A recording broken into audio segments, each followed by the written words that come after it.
Alright, welcome back everybody. We got a couple different projects in this video. So first off here, the rear diff was a little rusty, and so is everything holding it onto it. So these are the top plates I'm starting to work on. So they go right on top of the leaf springs. And obviously they've seen some use and some years on the road, so just getting those cleaned up and jumping in there. So with these ones, I'm trying to remove as much surface rust as possible, just the big, tall, chunky stuff. So hopefully it won't interfere with when we start mounting them back and they fit nice and neat. So I'm not taking all of the surface rust off though, because I'm hitting it with Rust Fix, and then that makes it a nice paintable surface and it bonds to the rust that's remaining on it. But like my other video, you know, you got the bright red rust, and then that's where you want it to be. When it's that dull rust, then it's still pretty tall, but then when you start having that fresher color rust, then that's when you know you got what you want. So I'm using the wax and tar remover to get most of the extra rust off.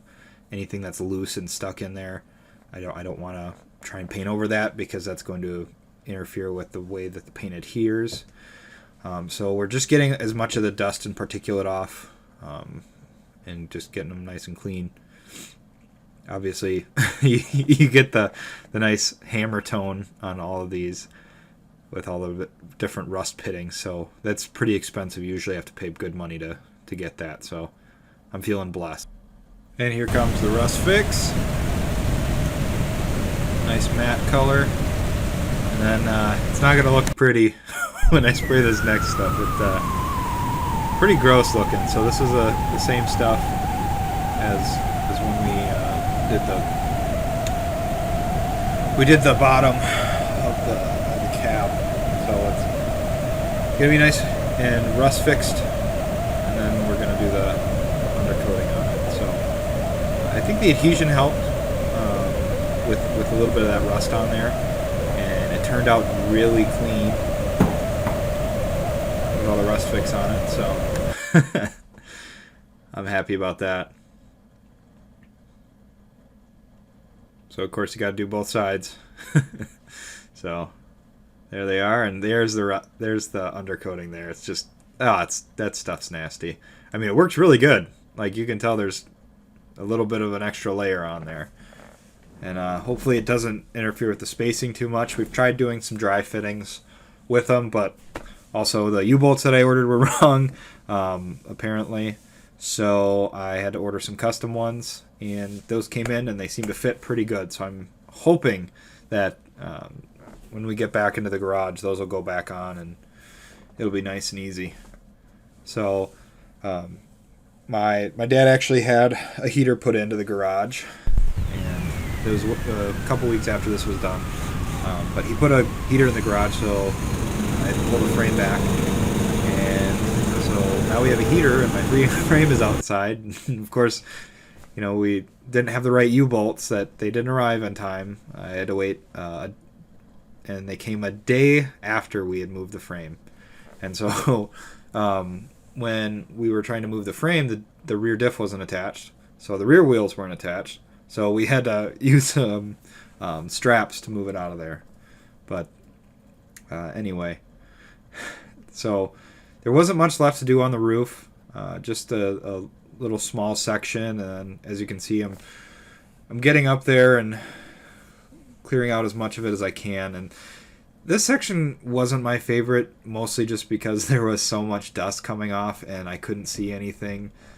And it was a bad time. But I was also doing underneath the bottom lip of the roof, so that part could get done when I was working on this. So I'm happy with the way the roof turned out. You know, it still got the big old dent in it from its previous life, but you know, we're just trucking through it and getting through everything. And I'm happy that we're making a little bit more progress with the paint removal wheels. You know, when I was just working with the sander, it was just slow going. It wasn't great, but getting these paint wheels was a huge improvement.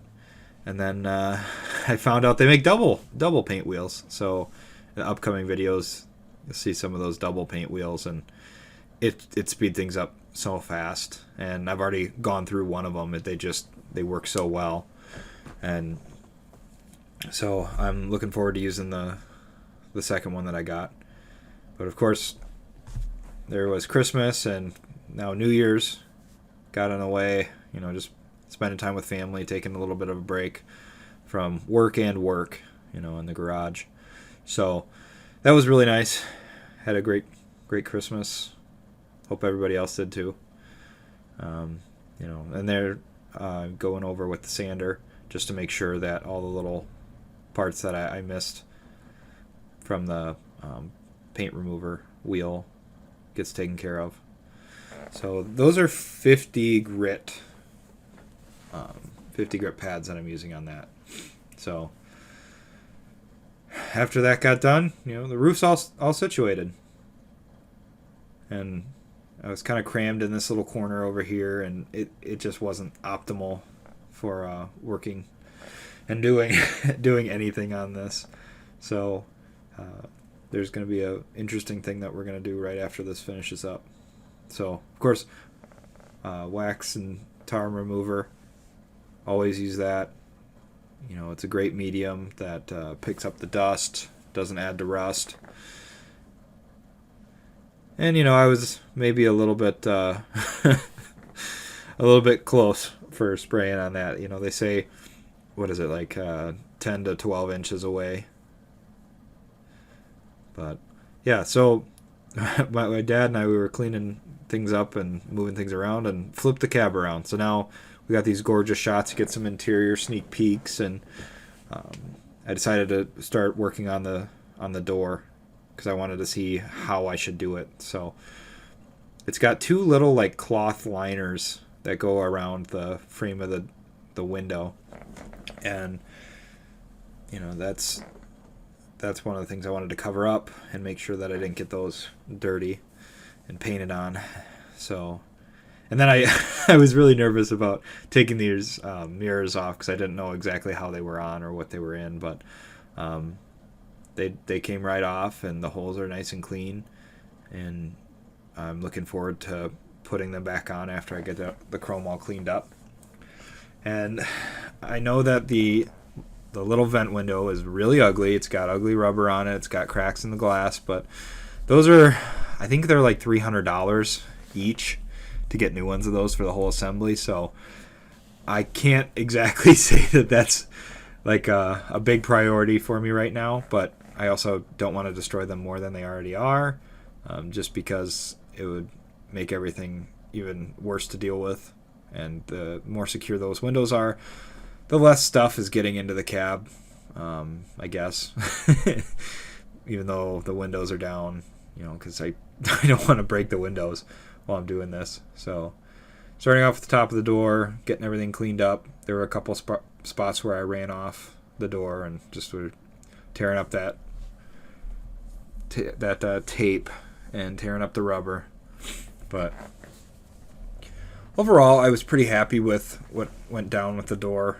I mean, there's a lot of different interesting twists and turns and curves, and where the door meets the cab, and it took me a little bit to remember, oh yeah, I can open this door because I installed the handle on the inside.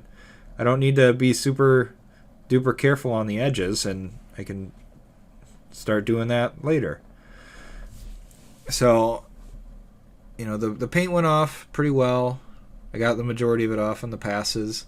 I think towards the bottom of the door I missed a few spots that probably could have been done a little bit nicer and neater, but it wasn't anything that's going to make huge streaks and lines in the paint, so I'm not super worried about it. And with that high fill primer, it really fills in well and makes sure that the major blemishes are filled in. So hopefully that'll be my saving grace when I go back over it with some of those finer sandpapers. So there's a couple different holes in there from the mirrors, and they cleaned up pretty well. I'm not super concerned that they're going to become a problem, but they're holes that weren't there originally, so you never know. I've been kind of tossing around the idea of like maybe using a sealant or something for the future, but I'm not sure. But I do love these mirrors way better than the factory ones. If you ever looked at one of these with factory mirrors on it, looks like it's got some bug antennas. Right, they come out of that door hinge pin. So I would have to say that adding those mirrors added quite a bit of visibility, and it also really kicked off some of the style of the truck. So with this, it's just kind of repetitive, just going through, trying to find a spot that looks interesting to go after and, seems advantageous. There's no real method to the madness other than all the paint has to come off, and one way or another it's coming off. So I just kept switching grips and going up and down, left and right, and, just sanding down peaks, and you kind of just keep yourself engaged and entertained in it. I'm sure there's a way better way to do this. I'm sure if I took it to a sandblaster, I wouldn't have to be doing any of this, and it'd probably cost about as much money as I've spent on these attachments and batteries and just the amount of time I put into it. So I don't know. It was kind of nice because I knew that I was taking care of it. And I'm not 100% an expert on sandblasting or media blasting in general, but I know that some of the debris can get stuck in places, or it can, if you send it too fast, it'll it'll just create damage or cut open holes. And it's not really, since I wouldn't be the one sandblasting it, I wouldn't have the discretion of where to shoot and how much rust loss or anything like that. It would just be more complicated, and I would have less management over it, I guess. And I mean, this way I get to be working on the vehicle. And would you look at that? There's a big old spot of Bondo on the door. So I'm not the first one to do paint repair on this truck. I know that much. But yeah, that island of Bondo there was a little bit of a trouble to get off. It gave me some trouble, but it blended in well after I put on that high fill primer. So I'm hoping, really hoping that the final product turns out well after I level everything and make it nice. I'm still thinking of whether I should shoot the paint. I've got the gun and I can get the paint, but I'm just nervous as to doing the final layer that everybody sees. That always makes me worried. But I mean, I've done all of it so far. I might as well try that. So I got a big, I think it's like a 10 by 10 canopy.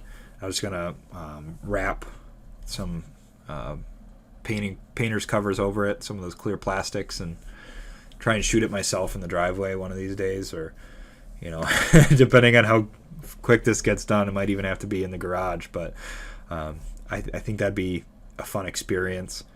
I'm still thinking I want to go with white. I think white's a classy color for an old truck like this, and I feel like so many of them are red, that cherry red, and it's only a minor color in my seat that I had redone, so I don't want it to be the whole thing. And also one of the other guys in town who has a nice F2 or F3 look with a wrecker body on it, his is red, and I don't want to blend in with his. So white's up there. That ingot silver, like on my F-150, would be kind of cool. So there's the mostly finished door and that big old Bondo spot in there, and then right above that there's a nice little rust crease that's ugly there. But see, it blended in so well, you can hardly see where it actually is, and that was after the first coat. And of course painter's tape. So, and now it's gone. It's blended so well, so I'm happy with the result, and I got to go home. So thanks for stopping by and checking this out. That dirt on my mustache is not my mustache. That's a dirt stash. You know, totally shaved mustache on that one. But thanks for stopping by. If you want to see more up-to-date stuff, check out my Instagram, LordHelm224. Have a great night. Thanks.